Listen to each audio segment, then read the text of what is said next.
تو ہر وہ کام جو مطلوب اور مقصود ہو اس کو اہتمام سے کرنے کی ضرورت ہے. اگر اہتمام سے نہیں کریں گے توجہ نہیں ہوگی، توجہ نہیں ہوگی.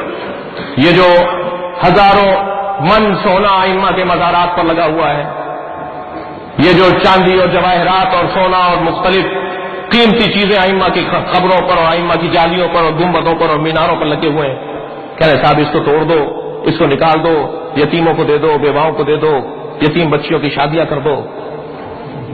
جی سمجھ میں نہیں آتا کہ خانہ کعبہ کا کروڑوں ڈالر کا غلاف نظر نہیں آتا.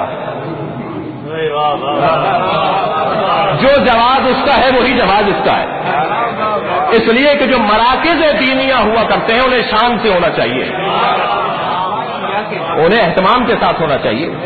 اور پھر یہاں سے کم کر کے کیوں دے دیں؟ ذرا ارادہ تو کرو، اللہ وہاں بھی برکت عطا کرے گا. عزاداری میں کمی نہیں ہوگی، مجلس میں کمی نہیں ہوگی، تبرک میں کمی نہیں ہوگی. اور الحمدللہ یہ بات وہ آپ سے کر رہا ہے جو یہ مشق کر چکا ہے. بھائی مجھے تو الٹا بولنا چاہیے، میرے ادارے چل جائیں. خبردار جو عزاداری سے کمی ہو، کسی یتیم کو نہیں چاہیے حسین کی عزاداری سے کم کر کے. وہ یتیم سکون سے رہتا ہے جو مجلس کو شان سے دیکھتا ہے، جو عزاداری کو اہتمام سے دیکھتا ہے وہ بیوہ زیادہ سکون سے رہتی ہے. لہذا یہاں سے کوئی کم نہیں ہونا چاہیے، یہاں جتنا ہو رہا ہے اس سے بڑھ کر ہونا چاہیے. کیوں؟ اس لیے کہ جتنا اہتمام کریں گے اتنی توجہ بڑھے گی. عزیزان گرامی یہ اس فرش اعضاء سے ولی بنتے ہیں، مگر میں بننا ہی نہیں چاہتا تو کیسے خود بخود تھوڑی بہت ہو جائے گا. اس کے لیے مجھے اپنے آپ کو مٹانا پڑے گا، اپنے آپ کو گرانا پڑے گا. عراقیوں سے سیکھنے کی ضرورت ہے، عراقیوں سے سیکھنے کی ضرورت ہے. ہم تو 2 دفعہ کوئی مانگ لے تو کہتے ہیں میں ڈبل مار رہا ہے، دوبارہ مانگ رہے ہیں.